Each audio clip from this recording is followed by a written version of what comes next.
Kalena dhammat sawanang etammang kalamutamang. Part 6. Hidup senang, mati tenang. Sumber, kumpulan artikel dan ceramah Ajahn Brahm. Narasumber, Ajahn Brahm. Penghimpun, Handaka Wijananda. Penerjemah, Chuang. Penyunting, Handaka Wijananda. Cetakan pertama, Februari 2009. Ehipasiko Foundation. Bab 9. Hidup senang, mati tenang. Disampaikan oleh Ajahn Brahmawangso untuk Global Conference on Buddhism 8 Desember 2002, Shah Alam, Malaysia. Dalam presentasi ini, saya akan menggunakan cerita dan anekdot, serta beberapa lelucon, untuk menunjukkan bagaimana kita bisa menemukan makna kehidupan ini oleh diri kita sendiri, supaya hidup penuh makna. Kemudian saya akan menunjukkan bahwa menjalani hidup dengan penuh makna itu, menurut Dhamma, akan menghilangkan duka cita dan membuat kita nantinya mati dengan tenang. Pada musim panas tahun 1969, persis setelah ulang tahun saya yang ke-18, saya menikmati pengalaman pertama saya di hutan tropis. Saya berkelana ke semenanjung Yucatan di Guatemala Timur Laut, menuju ke sebuah piramida yang barusan ditemukan, peninggalan peradaban Maya yang sudah punah. Pada waktu itu sangatlah sulit melakukan perjalanan. Perlu waktu 3 atau 4 hari bagi saya untuk menempuh beberapa ratus kilometer dari kota Guatemala ke kompleks reruntuhan kuil yang bernama Tikal. Saya melakukan perjalanan menelusuri sungai sempit di tengah hutan dengan perahu nelayan yang berlepotan minyak, berkelak-kelok di jalanan berdebu di atas truk bermuatan penuh, dan meniti jalan setapak di hutan dengan gerobak bobrok. Daerah itu terpencil, miskin, dan tak terjamah. Ketika akhirnya saya tiba di kompleks kuil dan piramida kuno yang ditinggalkan itu, saya tak punya pemandu ataupun buku panduan yang dapat menjelaskan makna dari monumen batu mengesankan nan menjulang ke langit itu. Tak seorang pun di sekitar sana. Jadi saya mulai menaiki salah satu piramida yang tinggi. Menjelang puncak, tiba-tiba makna dan kegunaan dari piramida itu menjadi jelas bagi saya. Selama 3 hari sebelumnya, saya telah melakukan perjalanan melalui hutan belantara.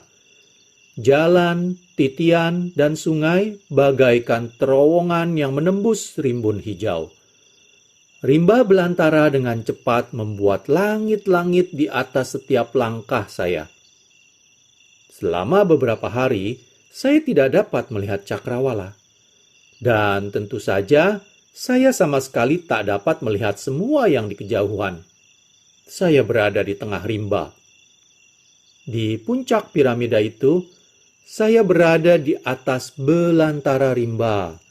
Saya tidak saja dapat melihat di mana posisi saya dalam panorama mirip peta yang terbentang di hadapan saya, tetapi sekarang saya pun dapat melihat ke seluruh penjuru tanpa sesuatu pun di antara saya dengan langit luas. Berdiri di sana bagaikan di atap dunia. Saya membayangkan seperti apa rasanya seorang pemuda Indian Maya yang lahir, besar, dan tinggal sepanjang hayatnya di tengah hutan belantara. Saya membayangkan mereka berada dalam sebuah upacara keagamaan dengan tangan dituntun lembut oleh seorang tua nan bijak suci menuju puncak piramida untuk pertama kalinya. Saat mereka telah berada di atas garis pepohonan dan melihat dunia rimbanya tersingkap dan terbentang di hadapan mereka, tak kala mereka menatap melampaui batas dunia mereka ke kaki langit dan di atasnya, mereka akan melihat kekosongan di atas dan di sekeliling, tanpa sesuatu dan seorang pun di antara mereka dan Sang Maha Luas. Hati mereka akan bergetar dengan perlambang kebenaran nan jernih itu. Pandangan cerah akan mekar dan berbuah. Mereka akan memahami tempat mereka di rumah dunia, dan mereka akan melihat yang tak terbatas, kekosongan yang mencakup segalanya. Hidup mereka akan menemukan maknanya. Kehidupan yang penuh makna memerlukan pandangan cerah mendalam semacam itu. Kita semua perlu menganugerahi diri kita waktu dan kedamaian untuk memanjat piramida yang ada di dalam diri kita masing-masing, untuk menyembul dari kekusutan hutan kehidupan kita, meskipun hanya untuk waktu yang singkat. Maka kita akan melihat sendiri tempat kita di antara segala sesuatu. Pengamatan menyeluruh atas perjalanan hidup kita dan menatap gamblang kemahaluasan yang menyelimuti segalanya. Sebutlah hal itu meditasi jika Anda mau, atau mengetahui dengan hening, atau melihat dengan tenang. Ini seperti suku Indian Maya yang mendaki piramida dan melampaui hutan rumahnya untuk menemukan makna. Saya bisa saja memberitahukan Anda apakah kehidupan yang bermakna itu. Namun hal itu hanya akan menambah sebuah filosofi lagi ke dalam kebingungan paham spiritual yang mungkin sudah membebani Anda. Salah satu keindahan Buddhisme adalah Buddhisme tidak memberitahukan Anda apa yang harus dipercaya, tetapi memberitahukan Anda bagaimana menemukannya. Sebagai contoh, selama bertahun-tahun saya mempercayai apa yang orang lain katakan kepada saya mengenai kebahagiaan. Tak kala saya berumur 14 tahun, saya belajar untuk ujian O-level saya di sebuah sekolah tinggi di London. Orang tua saya dan para guru menasihati saya untuk berhenti bermain sepak bola pada sore hari dan akhir pekan, untuk tinggal di rumah saja mengerjakan PR. Mereka menjelaskan betapa pentingnya ujian O-level itu, dan bahwa jika saya lulus dengan baik, maka saya akan bahagia. Jadi saya mengikuti nasihat mereka dan lulus dengan sangat baik. Tetapi hal itu tidak membuat saya bahagia-bahagia amat, karena keberhasilan saya berarti sekarang saya malah harus belajar lebih keras lagi selama 2 tahun berikutnya untuk ujian A-level. Orang tua saya dan para guru menasihati saya untuk berhenti keluyuran pada sore hari dan akhir pekan. Kalau dulu diminta berhenti mengejar-ngejar bola, sekarang diminta berhenti mengejar-ngejar cewek. Tetapi lebih baik tinggal di rumah dan belajar. Mereka memberitahukan saya betapa pentingnya ujian A-level itu. Dan kalau saya lulus, maka saya akan bahagia. Jadi, saya ikuti nasihat mereka. Dan sekali lagi, lulus dengan sangat baik. Tetapi sekali lagi, kelulusan itu tidak membuat saya bahagia. Karena sekarang saya harus belajar sekeras-kerasnya selama 3 tahun lagi di universitas demi sebuah gelar. Ibu saya, waktu ini ayah saya sudah meninggal, dan para guru menasihati saya untuk menjauhi bar dan pesta-pesta, untuk tekun belajar saja di rumah. Mereka mengatakan kepada saya, betapa pentingnya gelar dari universitas bagi kesuksesan dalam kehidupan. Dan kalau saya berhasil meraihnya, maka saya akan bahagia. Pada titik ini, saya mulai merasa curiga.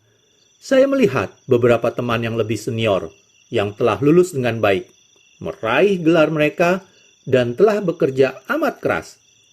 Mereka bilang kepada saya bahwa mereka bekerja begitu kerasnya untuk menabung sejumlah uang demi membeli sesuatu yang penting. Tak kala mereka telah punya cukup uang untuk membeli sebuah mobil, atau sebuah apartemen kecil, maka mereka akan bahagia. Ketika mereka telah membeli mobil kecil mereka tetap saja tidak terlalu bahagia. Mereka berjuang dalam kemelut percintaan, mencari pasangan hidup mereka. Ketika mereka menikah, kata mereka kepada saya, mereka akan bahagia. Begitu menikah, mereka akan bekerja begitu keras untuk membeli sebuah apartemen yang lebih besar atau bahkan sebuah rumah impian. Ketika kami telah cukup menabung untuk uang muka pembelian rumah, barulah kami akan bahagia, jelas mereka. Lalu mereka akan memiliki anak yang membangunkan mereka di tengah malam, menghabiskan semua uang simpanan mereka, dan melahirkan sebuah lompatan besar kecemasan. Sekali lagi kebahagiaan akan luput. Seperti yang begitu banyak orang katakan kepada saya, kalau anak-anak sudah besar, meninggalkan rumah dan mapan, maka kami dapat melakukan apa saja yang kami inginkan. Maka mereka akan bahagia. Pada saat anak-anak meninggalkan rumah pun, orang tua bersiap-siap untuk masa pensiun. Mereka terus bekerja keras, berinvestasi dan menabung demi masa tua mereka. Ketika saya pensiun, kata mereka, saya baru akan bahagia. Bahkan sebelum mereka pensiun dan dipastikan sesudahnya, keluarga dan teman-teman saya yang sudah sepuh mulai pergi ke gereja. Pernahkah Anda perhatikan betapa banyak orang tua yang suka pergi ke wihara dan gereja? Itu karena mereka semua berpikir, ketika saya mati, maka saya akan bahagia. Itulah jenis kebahagiaan yang dicekokkan kepada saya. Ketika kamu memperoleh ini atau itu, maka kamu akan bahagia. Kebahagiaan selalu menjadi impian di masa depan, seperti biang lala yang tampaknya 1-2 langkah di depan, tetapi selamanya berada di luar jangkauan. Ada sesuatu yang salah.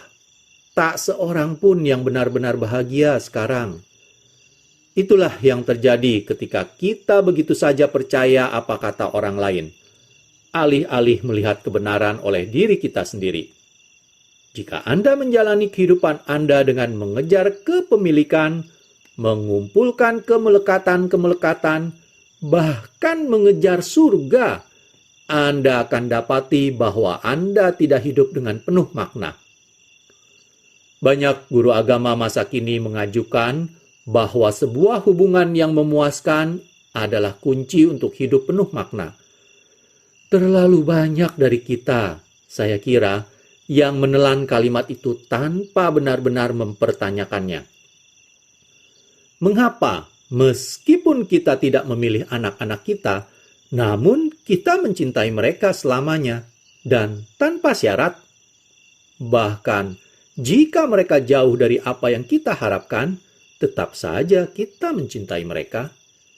Di sisi lain, walaupun kita memilih suami atau istri kita dengan hati-hati, memeriksa mereka dengan lebih seksama dari apapun dalam hidup kita sebelum menandatangani surat nikah, pada keseluruhannya kita tidak mencintai mereka selamanya dan dipastikan tidak pernah tanpa syarat.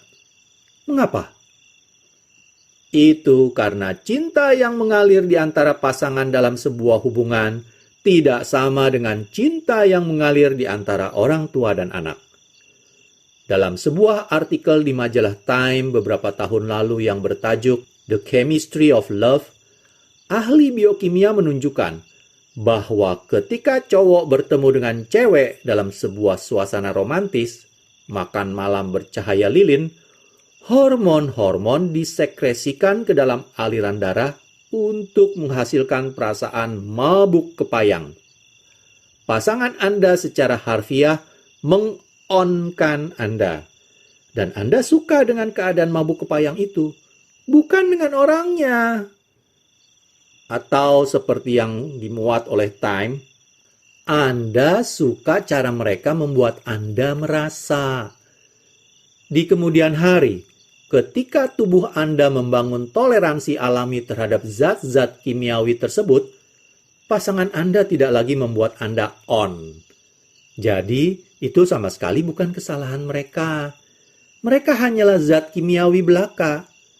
Jadi, tolong, jangan pernah berteriak dan marah kepada pasangan Anda. Mestinya Anda marah kepada buku pelajaran kimia saja. Cinta antara orang tua dan anak pada dasarnya berbeda. Anda mencintai mereka, bahkan bila mereka tidak ada apa-apanya bagi Anda. Anda mencintai mereka terlepas dari bagaimanapun mereka adanya. Itu adalah cinta yang tak egois, cinta tanpa syarat. Ayah saya mengungkapkan cinta semacam itu kepada saya ketika saya masih berumur sekitar 13 tahun. Ketika hanya kami berdua yang duduk di dalam mobil tuanya di jalanan kecil di London Barat. Beliau menoleh dan berkata kepada saya, "Nak, apapun yang kamu lakukan dalam hidupmu, pintu rumahku akan selalu terbuka untukmu." Lalu beliau pun menyetir pulang. Saya, pada waktu itu, masih terlalu muda untuk memahami apa yang beliau maksudkan. Tetapi cukup tua untuk mengetahui bahwa itu pastilah sesuatu yang penting. Saya mengingatnya.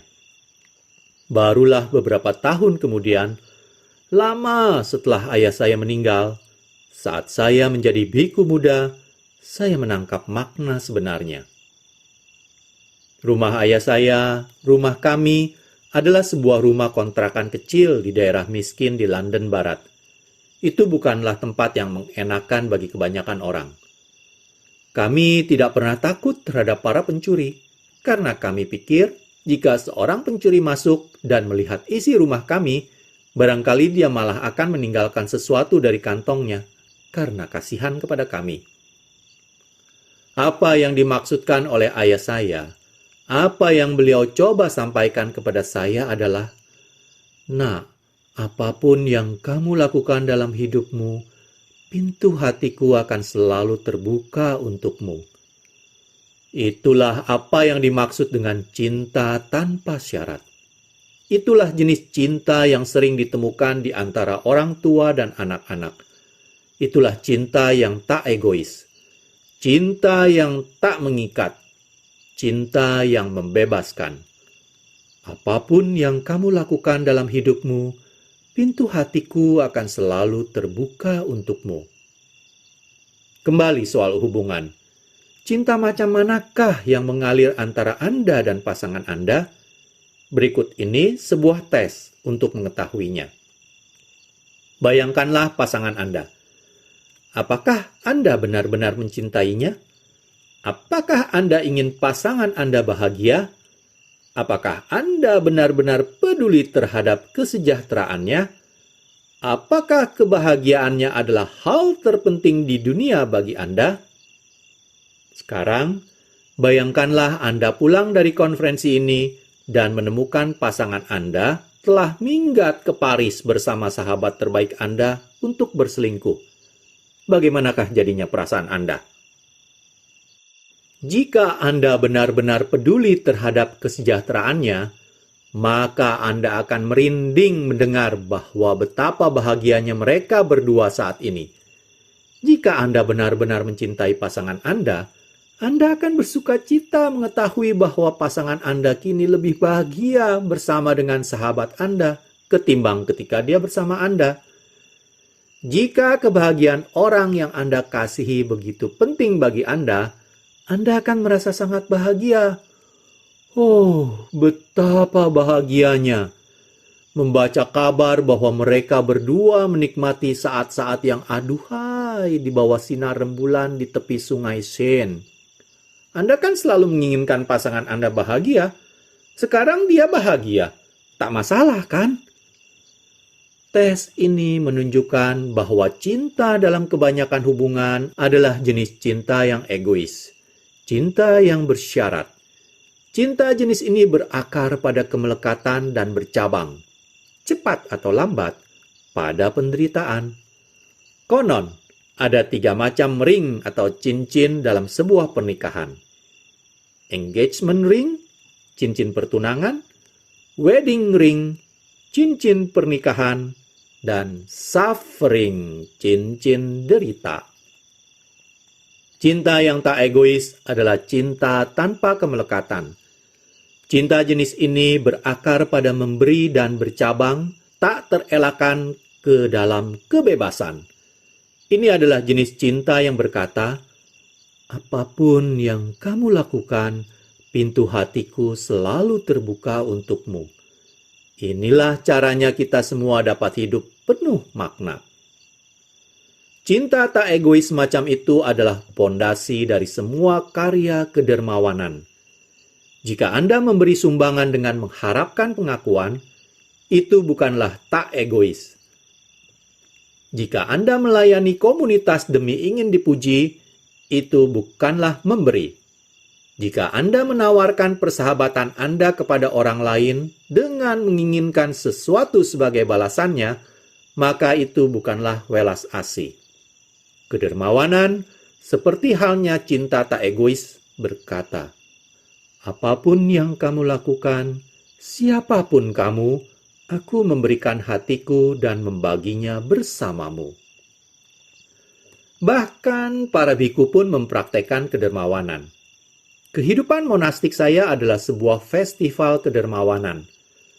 Seorang perempuan menelepon saya sejam sebelum saya memberikan sebuah ceramah. Apakah Anda berceramah malam ini? Tanyanya dengan sopan. Ya Bu, ceramahnya mulai 7.30 malam. Jawab saya. Berapa biayanya agar bisa hadir? Lanjutnya. Tidak ada, Bu, sama sekali tidak ada. Jelas saya. Tidak, potongnya. Anda tidak mengerti. Berapa uang yang harus saya bayar? Bu, Anda tidak perlu membayar sesen pun. Semua ceramah saya gratis. Dengar, dia berteriak melalui telepon. Dolar, sen, berapa banyak yang harus saya keluarkan untuk melewati pintu? Bu, kata saya dengan lembut, Anda tidak perlu mengeluarkan uang di pintu, baik saat masuk maupun saat keluar. Kami tidak menanyakan nama Anda ataupun memaksa Anda untuk menyumbang. Jika Anda tidak suka ceramahnya, Anda boleh pergi kapan saja, gratis. Lalu ada jeda yang panjang. Baiklah, katanya dengan nada khawatir yang tulus. Lalu, apa yang Anda dapatkan? Kebahagiaan, Bu, balas saya. Kami hanya mendapatkan kebahagiaan. Pemberian tak egois macam itu membedakan antara menjalani kehidupan yang payah dengan menjalani kehidupan yang penuh makna. Semakin Anda melepas, semakin kayalah kehidupan Anda. Itulah sebabnya semua kotak dana di wihara saya di Perth disebut kotak pelepasan.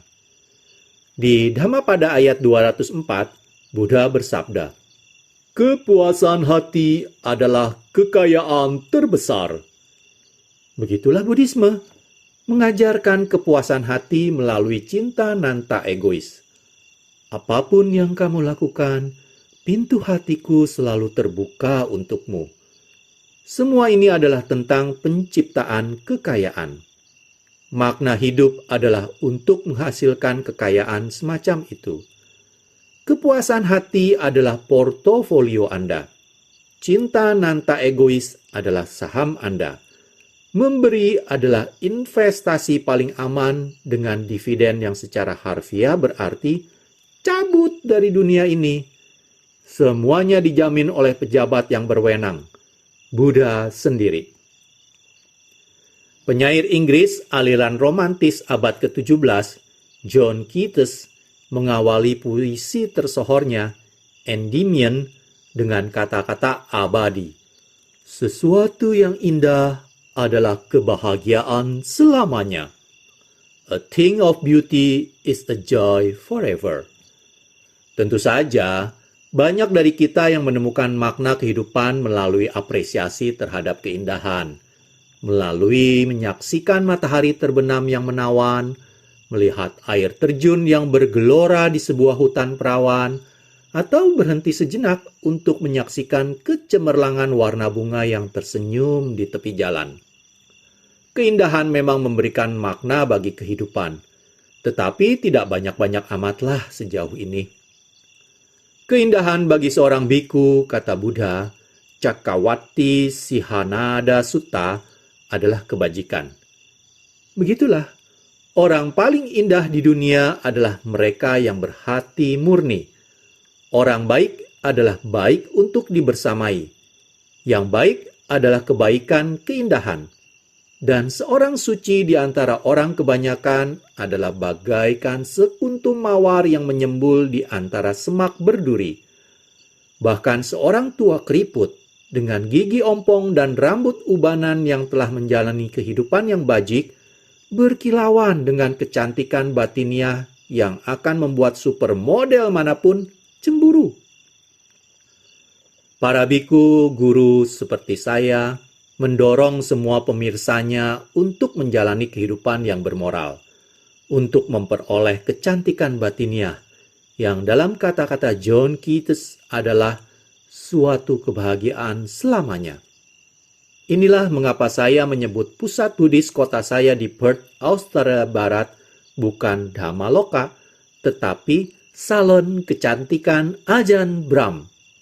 Saya berikan sedikit operasi untuk kehidupan moral Anda, menerapkan perawatan wajah bagi kejujuran Anda, dan menghilangkan keriput dari sila-sila Anda. Menjalani kehidupan dengan kecantikan seperti itu adalah menjalani sebuah kehidupan yang penuh makna. Cobalah, jika Anda mendambakan hidup yang baik, maka jadilah baik. Semua yang baik-baik pun akan berakhir. Kita semua mati. Sebagai biku, saya telah menghadiri pemakaman lebih sering daripada bebungaan yang ada di pinggir pekuburan. Berkali-kali saya mendengarkan curahan hati para kerabat dan sahabat tentang orang yang baru saja meninggal dunia. Sungguh menakjubkan bahwa apa yang mereka ingat bukanlah tentang kekayaan dari orang yang barusan meninggal itu, bukan pula kepemilikan mereka ataupun kekuasaan mereka. Apa yang dibicarakan setelah kematian adalah kebajikan orang-orang yang meninggal itu, kebaikan mereka, dan betapa dermawannya mereka. Seolah-olah semua itu merangkum seluruh kehidupan orang yang barusan meninggal itu. Dan apa yang diperhitungkan, satu-satunya hal yang dihitung adalah hal-hal seperti amal, kebajikan, dan cinta yang tak egois. Kualitas-kualitas seperti itulah, dalam istilah akuntansi, adalah bottom line, baris dasar dari kehidupan seseorang. Itulah makna kehidupan mereka dan yang memberikan makna bagi kehidupan mereka. Sungguh aneh bahwa hanya melalui sebuah kematianlah kita dapat menyadari kebijaksanaan ajaran Buddha tentang hal-hal yang membentuk kehidupan yang bermakna. Bagi orang yang memiliki bottom line laba, yang menjalani kehidupan mereka dengan penuh makna, maka kematian bisa menjadi sesuatu yang membahagiakan. Seorang Buddhis akan memahami bahwa karena mereka telah melakukan banyak karma baik, maka mereka berhak menyongsong sebuah masa yang luar biasa setelah kematian. Mereka tahu bahwa mereka cuma mengganti tubuh usang dengan sesuatu yang jauh lebih baik. Ini seperti membeli mobil baru, mobilnya ganti, tetapi sopirnya tetap. Jadi, mana ada tragedinya? Lebih lanjut, hidup penuh makna, sebagai telah dijelaskan sejauh ini, adalah suatu pelatihan untuk melepas. Anda melepas sebagian kekayaan Anda untuk beramal. Anda melepas perilaku buruk untuk menjaga sila. Anda melepas kepentingan diri untuk mempraktekkan welas asih. Dan Anda melepas nafsu untuk mempraktekkan meditasi. Dhamma adalah sebuah kursus terpadu untuk melepas. Jadi, tak kala tiba waktunya untuk melepas tubuh Anda dan menembusi pengalaman kematian, seseorang yang terlatih dalam dhamma akan melepas dengan penuh damai. Dalam pengalaman panjang saya berurusan dengan kematian dari Buddhis maupun non-Buddhis di negara-negara barat, para Buddhis meninggal dengan jauh lebih damai dan bahagia ketimbang yang lainnya. Suatu kali, seorang murid dekat menelepon saya dari rumah sakit. Perempuan itu, pada awal usia 40 tahunannya, pagi itu telah didiagnosis menderita kanker yang tak tersembuhkan. Dia hanya punya harapan hidup 2 atau 3 bulan lagi. Saya menjenguknya sore itu juga. Dari ranjangnya di bangsal kanker, dia tersenyum dan bercanda dengan saya saat dia membuat rencana bagi kematiannya. Ketika saya meninggalkan ruangan kanker itu, kepala perawat dari bangsal itu meminta berbicara dengan saya. Dia bilang kepada saya bahwa dia sangat prihatin jika murid saya itu tidak bisa menerima keadaannya, tidak mau menerima diagnosis kematian yang menjelang. Saya menjawab dengan mantap bahwa murid saya sama sekali tidak menyangkal keadaannya. Faktanya, dia telah berbincang mengenai kematian dengan saya selama hampir sejam. Anda lihat, kepala perawat yang berpengalaman itu belum pernah melihat sikap penerimaan yang secepat itu. Selama ini, dia hanya melihat kengerian dan air mata, kemarahan dan tentangan. Dan dia salah mengerti bahwa kurangnya hal-hal negativitas semacam itu dianggapnya sebagai gejala penyangkalan. Dia belum pernah melihat seorang Buddhis meninggal, dan dia sulit memahami bagaimana para Buddhis dapat menghadapi kematian dengan begitu tenang.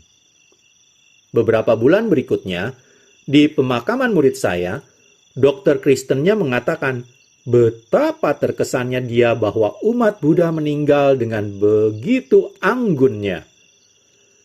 Ketika Anda memahami Dhamma dan hidup bersama pemahaman tersebut, maka tidak ada sesuatu yang menyedihkan berkenaan dengan kematian. Satu-satunya hal yang membuat saya sedih adalah ketika orang-orang tidak hidup dengan penuh makna dan menyia-nyiakan kehidupan mereka yang berharga. Ayah saya sendiri meninggal ketika saya masih berumur 16 tahun. Saya sangat mengasihinya dan sampai kini pun masih. Namun saya tidak pernah menangis saat perabuannya. Pun setelahnya, saya rasanya tidak suka menangis. Perlu waktu bertahun-tahun bagi saya untuk memahami apa yang saya rasakan pada waktu itu. Sekarang, saya menggunakan pemahaman itu sebagai sebuah panduan untuk meninggal dengan sukacita. Inilah pemahaman saya. Sebagai anak muda, saya suka musik. Segala jenis musik mulai dari rock sampai klasik, jazz sampai musik rakyat. Saya akan melewatkan sore demi sore di gedung konser dan klub-klub di London Tengah untuk menikmati beberapa orkestra dan band-band terbaik, para musisi dan penyanyi yang ditawarkan oleh dunia kita. London adalah kota yang asik untuk tumbuh besar kalau Anda suka musik. Ketika konser menjelang usai, saya akan berdiri dengan orang-orang lainnya, bertepuk tangan, dan berteriak untuk meminta lanjut. Seringnya, orkestra atau band akan lanjut bermain selama beberapa menit. Tetapi pada akhirnya, mereka harus berhenti juga, dan saya pun harus pulang. Dalam ingatan saya, setiap kali saya berjalan keluar dari gedung konser pada larut malam, agaknya di London selalu hujan, tepatnya disebut gerimis. Suasananya dingin, basah, suram, dan saya tahu bahwa saya mungkin tidak akan pernah berjumpa lagi dengan orkestra hebat itu. Namun, bahkan dalam suramnya kegelapan malam, saya tidak pernah merasa sedih. Saya tidak pernah terpuruk dalam keputusasaan. Alih-alih, saya malah merasa terbumbung dan terilhami oleh musik hebat yang baru saja saya dengar. Sungguh crescendo yang menggugah. Sungguh pertunjukan yang menakjubkan. Sungguh pengalaman yang luar biasa. Saya berada jauh dari kesuraman yang menyelimuti malam London. Itulah satu-satunya cara saya melukiskan bagaimana perasaan saya ketika ayah saya sendiri meninggal. Seperti sebuah pentas singkat, hanya 16 tahun saja. Pada bagian akhirnya, saya bertepuk tangan dan berseru untuk meminta lanjut. Ayah saya lanjut bermain untuk beberapa saat, dan sesungguhnya itu adalah sebuah crescendo yang luar biasa bagi kehidupannya. Saat saya berjalan keluar dari krematorium di Mortlake, London Barat, setelah upacara perabuannya, saya ingat dengan jelas waktu itu gerimis dan sangat dingin. Namun saya sama sekali tidak pernah merasa sedih. Saya merasa terilhami, terangkat, dan sangat tergugah. Ayah, itu sebuah pertunjukan yang luar biasa. Itu adalah sebuah konser hebat yang ayah tunjukkan di depan putramu. Saya tidak akan pernah melupakan Fugus, bagian akhir, dan sentuhan manis yang ayah berikan kepada simfoni ayah. Ayah adalah seorang maestro kehidupan. Betapa beruntungnya saya hadir di konser ayah. Saya terilhami, bukan sedih. Saya merasa sangat bersyukur, bukan duka cita. Saya merasa telah menyaksikan salah satu pentas langsung yang hebat pada zaman saya. Begitulah bagaimana kita dapat meninggal dengan sukacita dan dengan sukacita memandang kematian orang terkasih.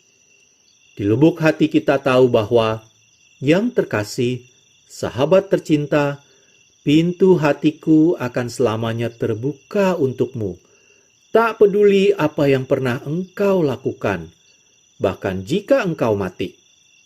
Bahkan dalam kematian, Anda membiarkan mereka berlalu. Cinta tak egois seperti itu bersifat membebaskan. Memerdekakan orang yang harus meninggalkan Anda dan membebaskan diri kita sendiri dari segala kesedihan. Jadi, inilah yang saya maksudkan dengan hidup senang, mati tenang.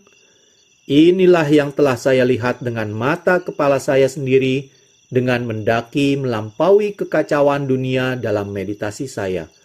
Seperti memanjat piramida di rimba Amerika Tengah. Inilah yang dikatakan oleh Buddha di dalam sutta-sutta kuno. Dan hal ini dituliskan di dalam hati Anda sekarang.